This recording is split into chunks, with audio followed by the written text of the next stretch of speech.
Hello viewers, welcome back to mass Tamil view. பேர் டெசர்ட்டை நம்ம சேட்டலைட்டில் ஜூம் பண்ணோம்னா மண்ணில் பெரிய பெரிய ஃபிகர்ஸ் எல்லாம் காண முடியுமா இருக்கும்.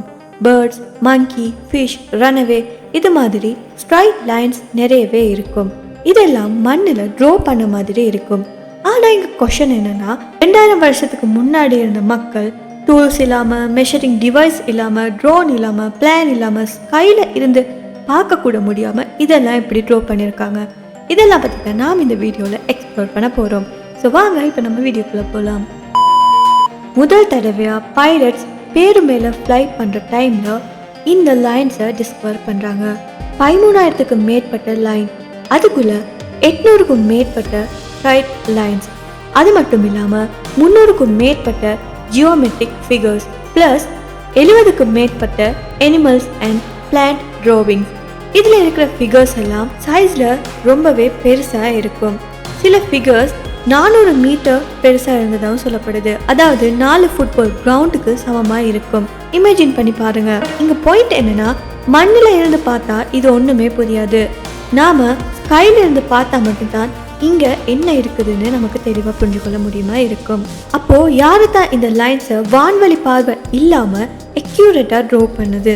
நஸ்கா டெசர்ட்டில் மண்ணுக்கு கீழே 2 லேயர்ஸ் இருக்குது. மேலே லேயர் ரெட்டிஷ் பிளாக் ஸ்டோன், அது ரிமூவ் பண்ணினா கீழே ஒயிட் சாண்ட் காட்டும். ஸோ ஏன்ஷியன்ட் பீப்புள் என்ன செஞ்சுருக்காங்கன்னா, சிம்பிளான டூல்ஸை யூஸ் பண்ணி டாப் லேயரை ரிமூவ் பண்ணியிருக்காங்க. That's it. அதனால தான் அந்த ட்ராவிங்ஸ் எல்லாம் நம்ம கண்ணுக்கு அழகாக தெரியுது. பட் வெயிட், அந்த ஸ்ட்ரைட் லைன்ஸ் வந்தது ஹில் க்ராஸ் பண்ணிட்டு போகுது. 10 கிலோமீட்டர்ஸில் இருக்கிற இந்த ஸ்ட்ரைட் லைன் பர்ஃபெக்டாக இருக்குது. ஜிபிஎஸ் இல்லை, ட்ரோன் இல்லை, ஸ்கை விவ் இல்லை. இது தான் இதோட ஃபர்ஸ்ட் லெவல் மிஸ்ட்ரியாக இருக்குது. இது ஒன்றுமே இல்லாமல் எப்படி இதை ட்ரா பண்ணாங்க? ஸோ இதுக்கான சில தியரிஸும் இருக்குது. ஃபர்ஸ்ட் தியரி என்னென்னா, நஸ்கா பீப்புள் கடவுள் அவங்கள வானத்துலேருந்து பார்த்து கொண்டு இருக்கிறதா நம்புகிறாங்க. ஸோ அவங்க கிரவுண்டில் பெரிய பெரிய லைன், ட்ராவிங்ஸ் இதெல்லாம் க்ரியேட் பண்ணுறாங்க. பறவைகள், அனிமல்ஸ், ஷேப்ஸ் இதை மாதிரி நிறைய விஷயங்கள் வரைகிறாங்க. எதுக்குன்னா, வானத்திலிருந்து கடவுளால் பார்க்க முடியுன்றதுக்காக. இது ஒரு ரிலீஜியஸ் ஆஃபரிங் மாதிரி தான் இருக்குது. ரெண்டாவது தியரி என்னென்னா, சில சயின்டிஸ்ட் என்ன சொல்கிறாங்கன்னா, இந்த நஸ்கா லைன்ஸ் ஏன்ஷியன்ட் ஸ்டார் கேலண்டர் மாதிரி இருக்குன்னு. ஃபார் எக்ஸாம்பிள், ஒரு லைன் ஸ்ட்ரைட்டாக ஜூன் மந்தோடு இருக்கிற சன்ரைஸை ஆங்கிளுக்கு மெச் ஆகிற மாதிரின்னு ப்ரூவ் பண்ணியிருக்காங்க.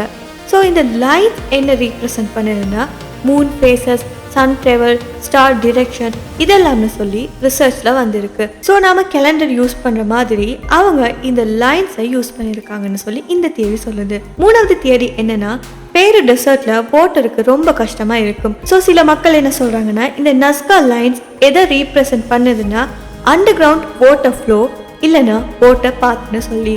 எக்ஸாம்பிளுக்கு ஒரு ஹம்மிங் பேர்ட் ட்ராவிங் இருக்கு. அதுக்கு பக்கத்தே ஒரு ஏன்ஷியன்ட் வாட்டர் வெல்லும் கண்டுபிடிக்கப்பட்டிருக்கு. இது ஒரு கோஇன்சிடென்ஸா இல்லைனா அவங்களோட மெசேஜா? இங்கே தான் வாட்டர் இருக்குன்னு காமிக்கிறதுக்கு ட்ரை பண்ண தியரி இதுன்னு சொல்லி அவங்க சொல்கிறாங்க. இதுவரை கட்டி நான் சொன்ன தியரிஸ்லாம் மனிதர்கள் பற்றினதை மட்டுமா தான் இருந்துச்சு. ஆனால் இப்போ மோஸ்ட் வைரல் தியரி என்னன்னா, இது மனிதர்களால் வரையப்பட்டது இல்லை, ஏலியன்ஸ் தான் இதை கிரியேட் பண்ணியிருக்காங்கன்னு சொல்கிறாங்க. ஒரு ஃபேமஸான ஆத்தர் இருக்காரு, எரிக் வான் டேனிகேன்னு சொல்லப்படுறவர். அவரோட புக்கில் அவர் என்ன சொல்கிறாருன்னா, இந்த நஸ்கா லைன்ஸ் எல்லாமே ஏலியன் கிராஃப்ட் லேண்ட் ஆகுற லேண்டிங் ஸ்ட்ரைப் மாதிரி தான் இருக்குன்னு சொல்லி.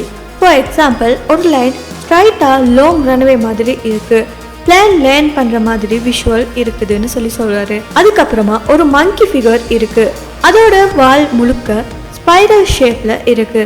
சில சயின்டிஸ்ட் சொல்கிறாங்க, இந்த ஸ்பைரல் ஷேப் எதை ரிசம்பிள் பண்ணுதுன்னா கேலக்சியோட ஸ்பைரல் ஸ்ட்ரக்சர்னு சொல்லி.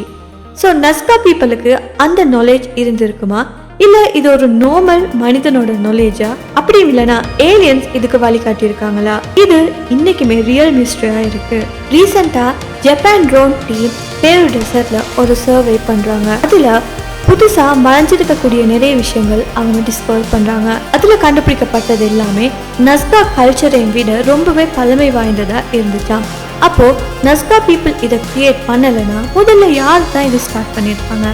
ஆல்சோ இந்த ஃபிகர்ஸ் எல்லாம் இப்போ கிளைமேட் சேஞ்சால் அழிஞ்சிக்கிட்டு வருதாம். அது மட்டும் இல்லாமல் யுனெஸ்கோவில் இருக்கிற ஆர்கியாலஜிஸ்ட் இதை பாதுகாக்கிறதுக்காகவும் ட்ரை பண்ணிக்கிட்டு இருக்காங்க. 2000 வருஷம் பழமையான ஃபிகர்ஸ், ஆனால் இன்னுமே ஒரு ஆன்சர் இல்லை. யார் இதை ட்ரா பண்ணாங்க, எதுக்காக ட்ரா பண்ணாங்க? இது ஒரு கடவுளோட கிஃப்டா இல்லைனா ஏலியனோட ப்ளூ பிரிண்டா அப்படின்னு இல்லைனா ஓட்டமைப்பா? உங்க ஒப்பீனியன் என்னன்னு கமெண்ட்ல சொல்லுங்க. இந்த மாதிரி இன்னும் நிறைய மிஸ்டீரியஸான ஃபேக்ட் வேணும்னா மறக்காம இந்த வீடியோ லைக் பண்ணி உங்க ஃப்ரெண்ட்ஸ் கூட ஷேர் பண்ணி நம்ம யூடியூப் சேனலை சப்ஸ்கிரைப் பண்ணி பக்கத்துல பெல் ஐக்கனையும் கிளிக் பண்ணிக்கோங்க. இன்னும் ஒரு இன்ட்ரெஸ்டிங்கான வீடியோல நான் உங்களை அடுத்து சந்திக்கிறேன். Until then, stay curious, stay safe.